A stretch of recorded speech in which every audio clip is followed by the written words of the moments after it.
In a world where everything old is new again, and even the worst ideas are being strip-mined for remakes, get ready for a brand new genre to emerge from obscurity and get the reward all new concepts get in the modern era, being shamelessly ripped off by everyone. Teamfight Tactics, and Underlords, and Auto Chess Origins.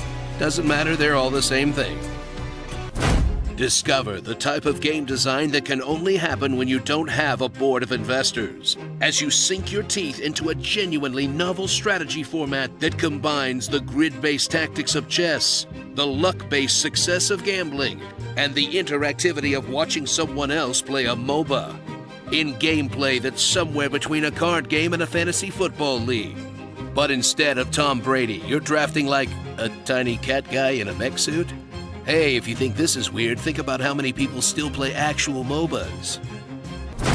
Watch the natural life cycle of an original game format play out before your very eyes, in pretty much exactly the way it happened with Dota, where it starts as a mod of a more popular game that becomes 3 competing games. The official Valve version that keeps most of what you loved about the mod, the game by the original mod team without any licensed characters, and the straight-up ripoff from the League of Legends guys that somehow becomes the most popular one immediately, because of course it does. Creating an overnight genre that briefly slakes the public's thirst for innovation.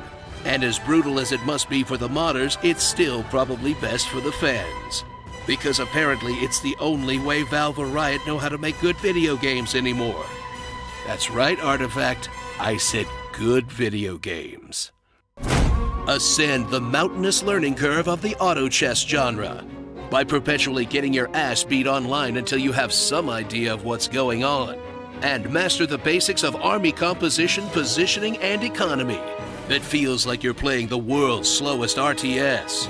As you recruit classes of units to activate synergies, fish for multiple copies of the same unit to promote them, equip them with items that match their abilities, then place them in the right spot to trick their insanely dumb AI into actually doing what you want, in gameplay that manages to pack the extreme complexity of a MOBA into what is essentially an idle game, with all the excitement of filling out a spreadsheet.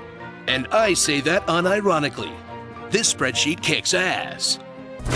Experience a game that was clearly designed either by or for accountants, as the auto chess genre tests your financial management skills even more than your tactical prowess, forcing you to balance investing your resources to accrue interest to spend later in the game, with your fierce desire to gamble it away on spinning for more units, or to just buy levels like you're playing a dying MMO. Then watch as auto chess introduces you to the basics of calculated loss in real time, as the game coughs up nearly as much cash for losing streaks as it does for winning, letting your opponents rise from a merciless 20-round beating to suddenly crush you 30 minutes into the game with more expensive dudes. Finally, a genre that lets me be a fantasy Wall Street guy. Well, there goes the economy.